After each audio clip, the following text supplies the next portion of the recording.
What we are about to share is the Kremlin's worst nightmare. Here we get to the foundations of Russia's arguments against Ukraine. Moscow points to Victoria Nuland's leaked call in 2014 to claim she orchestrated the Maidan protests. Reality? Nuland tried to stop the revolution. Ukrainians rejected her deals. Fuck the EU. Burisma's CEO was pro-Kremlin. Part of the corrupt regime Ukrainians sent fleeing to Moscow in 2014. Burisma is more Russian than Ukrainian. Burisma is the leading... Hunter was the well-paid director of a controversial energy company called Burisma, which has links to the pro-Russian government which had just been overthrown. Ukrainians want a quick victory, not the endless war preferred by the U.S. defense industry.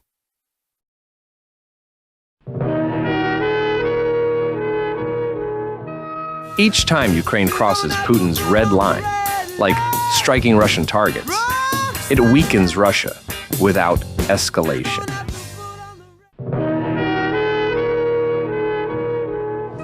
If Ukrainians didn't want to fight, Russia and its global freedom-hating pals would already control Ukraine.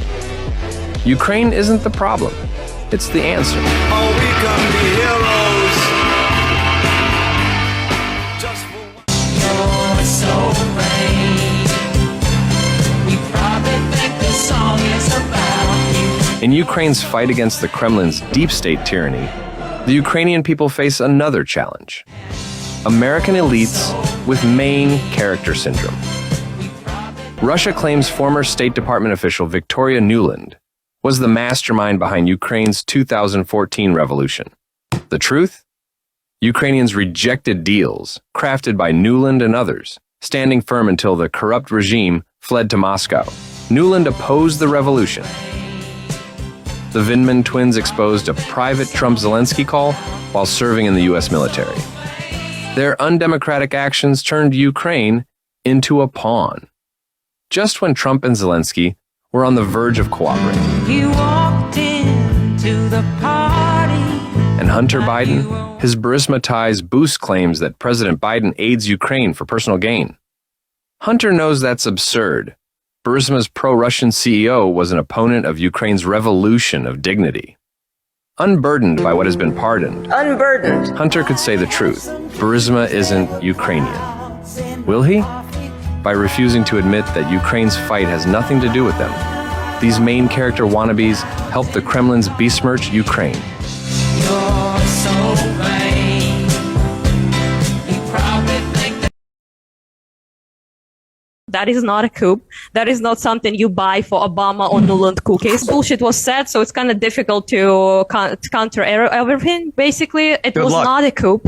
It was a revolution that millions of people participated in. The reason we participated, me included, I was 19 back in the day, it was because we had severe problems with corruption and a tyrannical puppet of Russia, Yanukovych, who refused to make a treaty with the European Union, which is what most of the people in Ukraine wanted, 60-something%, and especially younger people wanted to move away from Russian control, from Russians owning every single business industry in my country, and to have some sort of like laws and order, and also have some sort of democracy and liberty that is what something people have in the West, and that's something that we did not have. So that was about, a revolution was about that, about students going and protesting and getting beaten up, and Yanukovych then going to Russia to essentially ask Putin, his buddy, how can he stop the protesters, which he then made dictator laws that prohibited people to effectively protest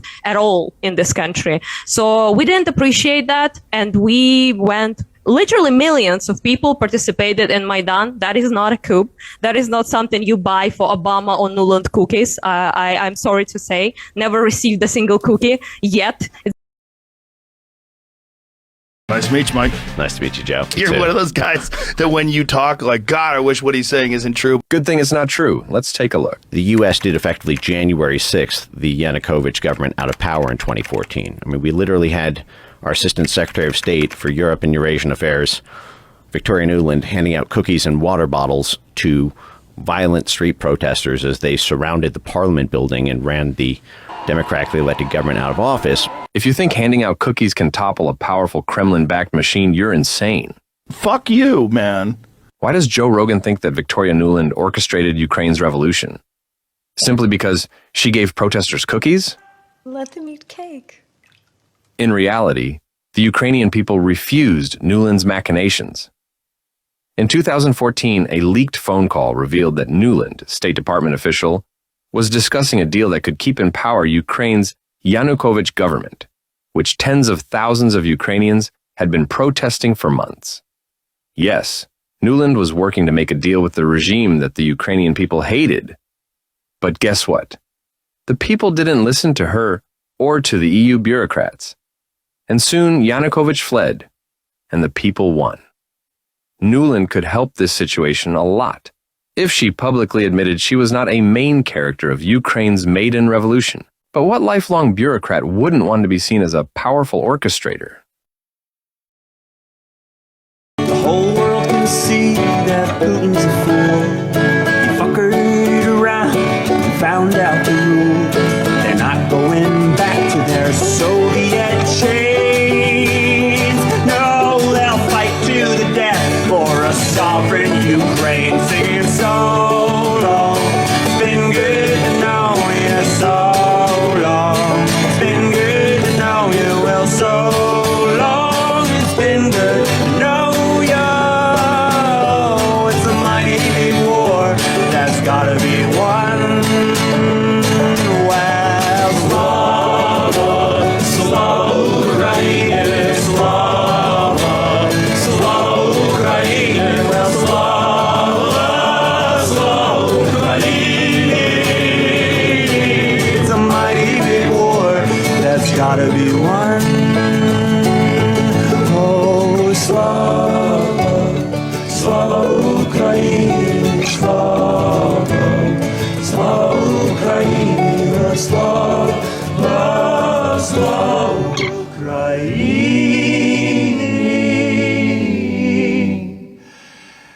It's a mighty big war that's gotta be won. Then we'll get back.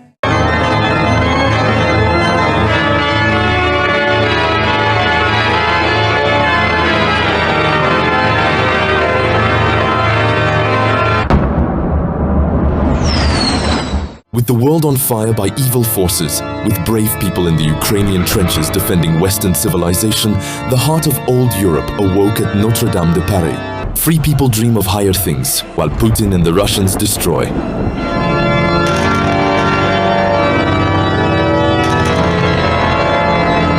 The French people have shown how to recover a heritage, just as the Ukrainian people have showed us how to fight for what is virtuous.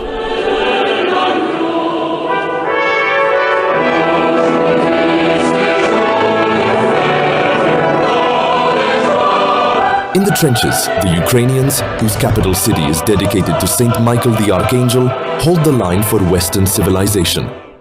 In Notre-Dame de Paris, leaders of the free world sang in Latin, that language that once united Europe. Sed libera nos a malo.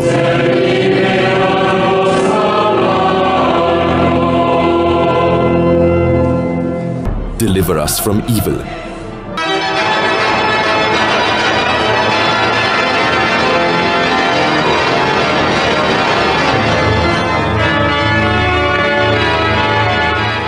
We invite you to follow our channel, the only American show reporting live from Ukraine every day.